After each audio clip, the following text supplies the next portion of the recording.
I'm with Dun & Bradstreet in our Global Alliances organization. I've been with D&B about 10 years. I've been on this partnership since its inception, when we launched it and announced it here 3 years ago at Dreamforce. And I'm really excited today to share a little bit of insights about some of the key segmentation and other types of data that we provide in the premium layout through data.com and how it can help you accomplish some of the business goals you're looking to drive. So let's go ahead and get started. For those of you not actually, before I start, how many people are data.com customers here? Okay, good, great. So this will be quite relevant.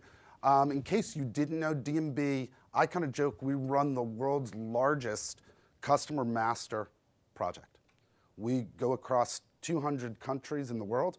We are sourcing data from over 30,000 data sources. We update data probably even more than 1.5 million updates a day. So there's information flowing in all the time. And what our entire business is focused in is how do we aggregate this information, so take those global data sources, combine it with your customer-generated data, so your own in-house data, leverage some of our proprietary capabilities to provide you with that insight that you can actually take action on and change your business with. We predominantly, historically, have been known about our risk management solution sets. That's what we've been doing for over 175 years. But we, over the last 2 or 3 decades, have really focused in on all this rich wealth of information, 1 billion trade experiences a year, for example. How do we help people leverage that to drive both data management and insight for your sales and marketing capabilities? And this partnership with Salesforce and data.com is really our flagship ability and capability to deliver that insight directly natively inside your CRM workflows. So let's dive in a little bit deeper on that. So let's think about the environment today. So companies, you really need to meet the challenges of a rapidly globalizing, highly competitive, and technologically complex environment. And you think about 4 key drivers. Big data, right? We've all heard about big data. We've been struggling with it for years, whether we call it big data or not, the internal MDM initiatives that start and stop. So how do I actually sift through all that data to arrive at actionable insight? Then I've got economic uncertainty. Since 2008, markets have been going all over the place, political risk, economic risk, they're all there. How do I change my business to take advantage of the unseen opportunities that this changing world brings to the table? In addition, that world is rapidly globalizing. So what we did even 10 years ago, we can no longer do today. We have people who want consistent data across the globe. We have people who want to be able to leverage insight across the globe. How do I deal with that in the context of disruptive technology? So think about something as simple as I have all this great data. I've invested a lot of money in my platform for interacting with my sales and marketing users. Now what do I do with that data? How do I deliver those insights natively? And as you'll see in Mark's keynote later today, as well in Andy McMillan's keynote tomorrow from data.com, things like analytics. I will tell you right now, the ability to democratize analytics inside of the Salesforce platform is going to be a game changer. It will be a disruptive technology. How do you leverage that and take advantage of it? And similar other disruptions. So from D&B's perspective, what we believe for our customers is the winning hand is to combine non-traditional data sources, both structured, unstructured, internal, external, and science to drive foresight into your systematic workflows. And it's no longer about just harnessing data. That's deep foundational knowledge. That is the table stakes to understand the data I have at hand. The next thing I want to do is integrate those assets. I have data all across my enterprise. Even the smallest company faces this challenge of how do I integrate across these different assets. I then want to start delivering some foresight with a complete and intimate knowledge of that data. But that foresight doesn't drive business results. It's taking action on that foresight in the context of the things you do every day that is going to enhance your business. And so we talk about focusing on creating an informed perspective for our customers. So from a global data perspective, let me give you a couple of key things I want to talk about. As I mentioned before, we have over 30,000 sources of information. So at the end of the day, it's all about the broadest, deepest, and most globally complete set of information that you can then leverage. In-depth coverage, we literally have a tote board inside our headquarters in Short Hills, New Jersey that updates every day. I don't know what the number is today. I heard yesterday somebody told me about 234 million businesses that we track and manage across the globe, 200 countries. Over 1,000 industries. We have the largest collection of corporate families, and we're going to talk about that a little bit later. But essentially, we have 3 million corporate families covering over 20 million plus site locations within the world. I mentioned the billion payment experiences, and then almost 200 million public record sources. So understanding who's going through a bankruptcy, who has a judgment against them, or a suit, or a lien. People always talk about D&B, you've got great information on the biggest, the best, most public companies. Yes, we do. 94% of our database is actually small businesses with less than 20 employees. So we have incredible coverage at the low end as well. Public, private, across all economies, across all different industries. So what does that mean to you as a business? Again, I mentioned before, this is all great, but what does it translate to? You complete your own data set and your customer view with the largest and most comprehensive data source so that you can get the largest universe of customers and prospects inside of data.com. You can trust your monitoring for risks and changes. So if you are using data.com clean, every time something changes in our database and it's a record you have in your org inside of Salesforce, we're going to update that information so that you can take action on it as soon as it happens. And for those of you who use Clean, I don't know if you know this feature, but use Chatter, follow a particular record. The minute that record changes, that change will be pushed right into your personal Chatter feed. And then stay ahead of risk and opportunity as new businesses are entered into the database. Let me drill in now to a couple of segmentation areas that I think are key and critical for people to think about. And so we talk about industry classification. So we provide two different classification systems. We provide the SIC, the Standard Industry Classification, and the more recently developed NAICS code. Now the NAICS code came around very simply because the SIC codes were government standards developed a little while ago, and it's a very good 4-digit coding system, but it is 80 years old, okay? The NAICS code was developed in the 90s to talk about all the new industries and how we think about and we segment and we target, particularly in technology and services, things that weren't around when the SIC code was developed. D&B said the SIC code is great at a 4-digit level, but we went ahead and we actually got more granular and more specific. So there's an 8-digit SIC code that we'll be delivering in one of the next releases of data.com. That SIC code now tells you, here's the government classification, here's D&B's even deeper dive. We'll show an example of how you can get more fine-grained with that. And then again, if you want to use the NAICS code as your standard, just as easily capable to do that. All the searching features within Prospector will allow you to search on either of those, okay? So what does this really mean? So I'm a small niche company who sells only to drafting material manufacturers. How am I able to quickly target those companies most effectively with my limited sales resources? So let's look within our global database of active businesses that I can go sell to. At the 2-digit level, which says miscellaneous manufacturing, I have 78,000 companies. Remember, I'm a small niche company. I can't target that base. Let's go down to lead pencils and art goods. I'm down to 1,400, getting a little bit better. Now we apply the 6-digit and the 8-digit extensions from D&B. I have 600 for artist equipment. For my exact target market of drafting materials, there are 32. I can now tee up a campaign, pull them down in Prospector, route them out based on my routing rules in Salesforce, and then track that campaign, see how I do in that industry. Now, why this is relevant for you is you can actually do some real interesting analysis before I start that exercise. So I'm a bigger company. I can actually look at an overlay, and this is a simple dashboard you can build in Salesforce. Of course, you will be able to do it in analytics, of my customers and my revenue by industry. Why is this relevant? Why am I talking about this? What's really interesting here is I want to pick out two particular verticals. Services. Right now, I have close to 50% of my customers and 50% of my revenue in services. It could tell me one of two things. First thing is, I've captured as much market share as I can, and I've monetized pretty well, right?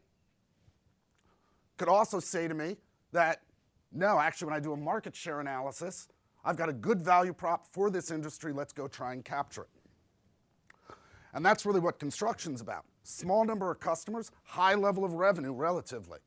Here's an industry that I should be going after, developing a deeper value prop for and selling more, because on a dollar per customer basis, I get 3 times compared to what I get here.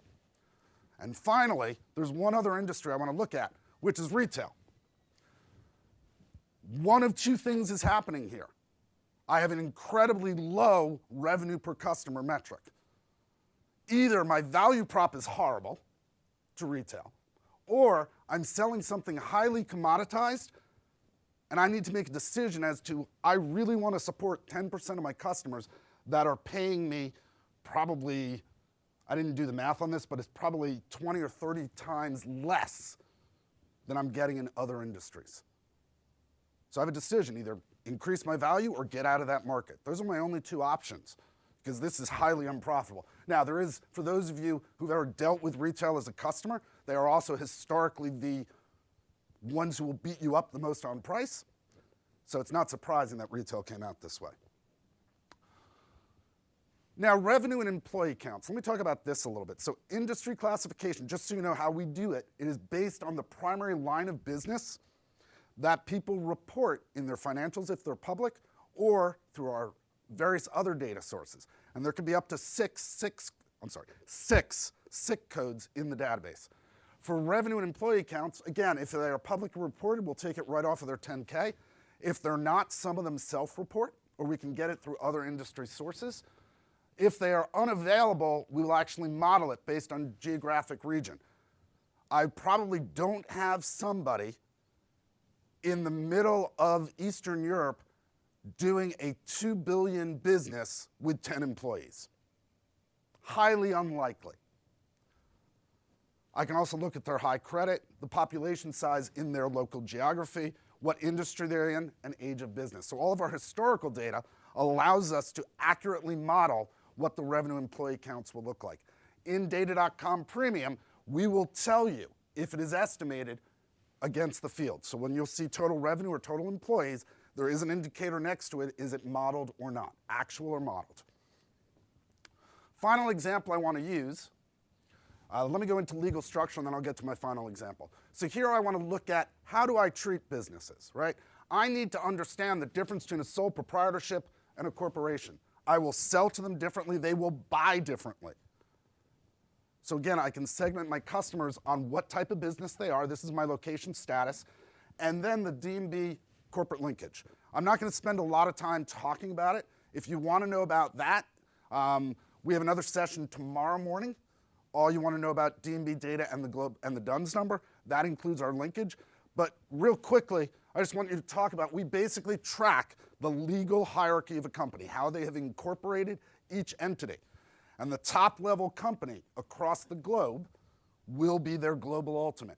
Within each country, there will be a domestic ultimate that tells me who is the highest level entity that has business liability and responsibility in that country.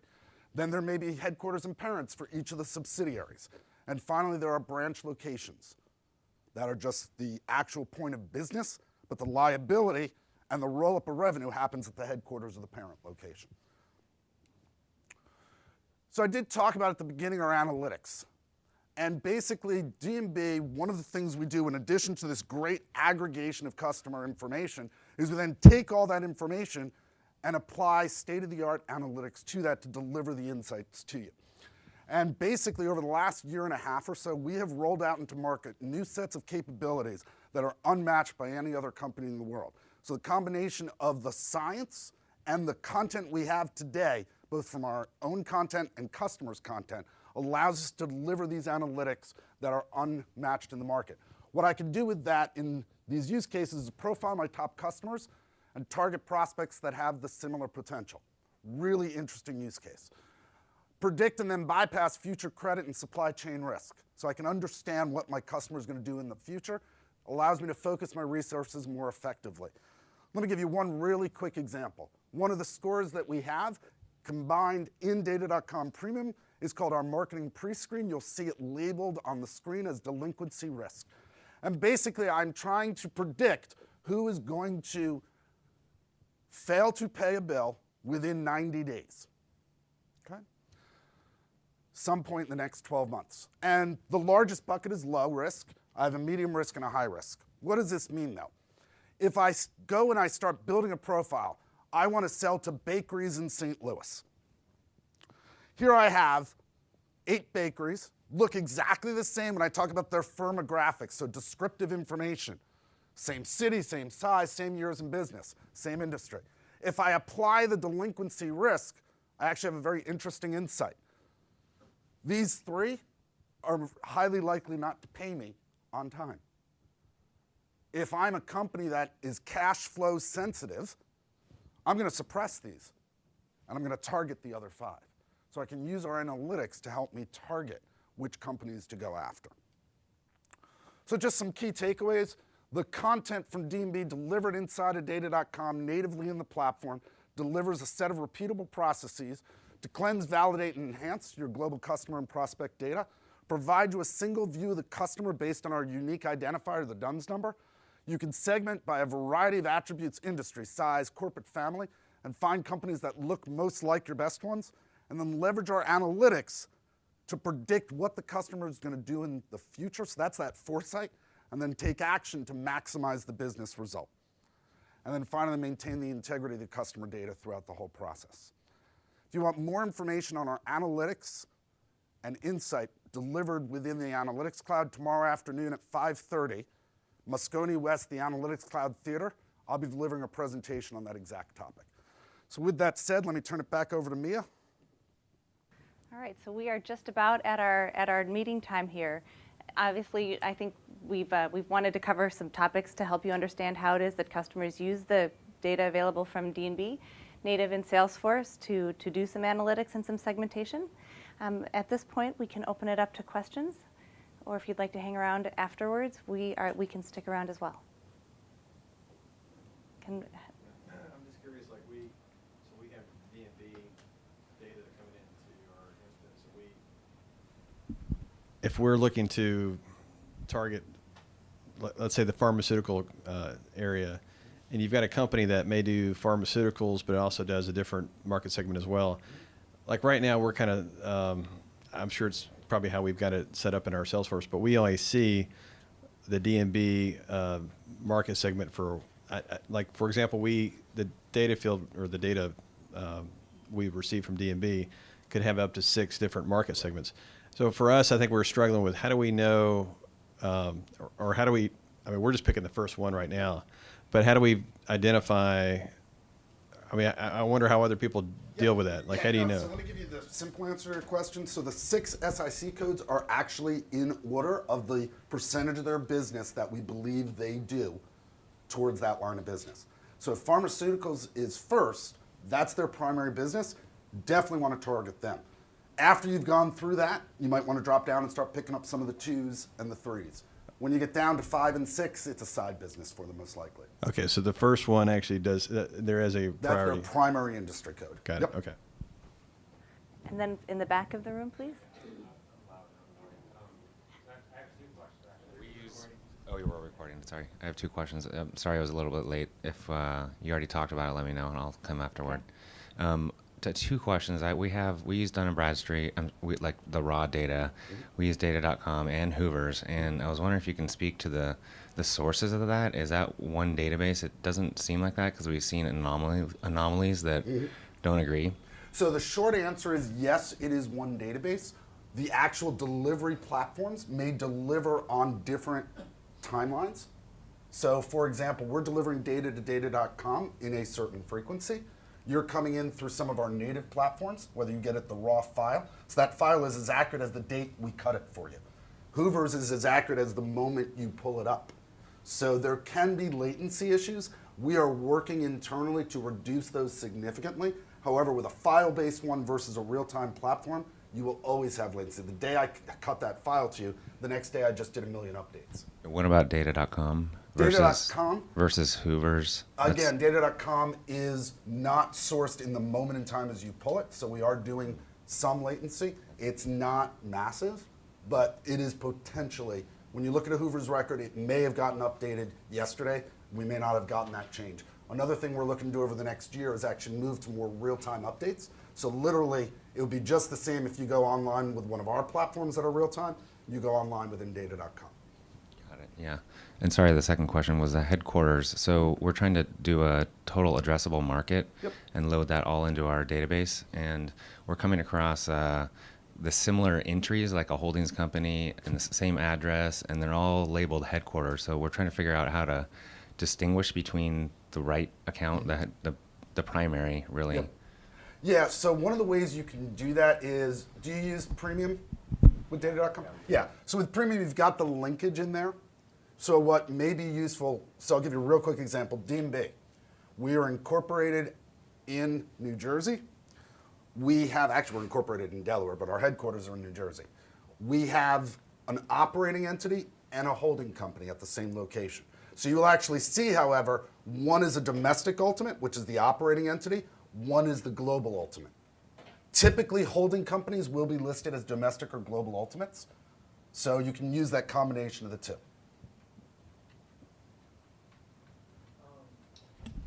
So going back to the real-time updates, I saw, because I went to a session yesterday with D&B and or with data.com rather, and the perpetual clean that's on the roadmap. Yep. Is that so basically we have like 300 licenses for data.com, and so the accounts that are owned by those license holders, are those the only ones that will be perpetually cleaned? Like, you know what I'm saying? Like as far as like doing the real-time updates, because right now we're struggling like with, I know like Gaugent and stuff like that we're trying to keep them using data.com. Mm-hmm. So, but our sales guys are like, they're going to these other outside sources for like more real-time data. Mm-hmm. But I also use like the Hoover's list build and stuff like that too. So I was just wondering. Are you using just Prospector or Prospector and Clean? We're using Prospector and Clean. Yeah, so Clean is actually org-wide. Okay. So basically any record that has been cleaned already with data.com, once perpetual clean is there, yes, it will be updating all the records inside of your org. Okay, cool. Thank you. You mentioned a couple of times global, Eastern Europe, and then global again. Yep. And we regularly cannot find a tool, including we use data.com, that actually has good data on companies due to various different countries' limitations and laws. So you mentioned a couple times that you have global data, but we did not find that very often through data.com. Is there something changing, or with the different countries' laws in Latin America, Europe, Asia? Yeah, so we do the best within the market. And that's one of the reasons why we actually set up our worldwide network. So I'll give you one example of a market where it's challenging. So Germany. If you are not a German entity, you may not distribute that information. So we actually pulled out of Germany, and we partnered with the leading business information provider in Germany. They could get data that some of which they could aggregate and send to us that we can make available commercially. So the reality is, in certain markets, there are limitations to what we can find. I will tell you, our internal data operations organization has invested heavily, and there's some great scorecards in the countries where people are most looking for data. We have either made significant strides of the available content in the market. So there are some countries where 2 years ago, I would tell you, we got 20%, right? Now we're in the 90s. And there's a roadmap for continuing to do that in smaller and smaller markets. And we're focused based on the markets where people are making the most inquiries. So for the most part, in most markets people are looking for, if it's there, we've got it, most likely. And you're right, though, it is limited to what's available.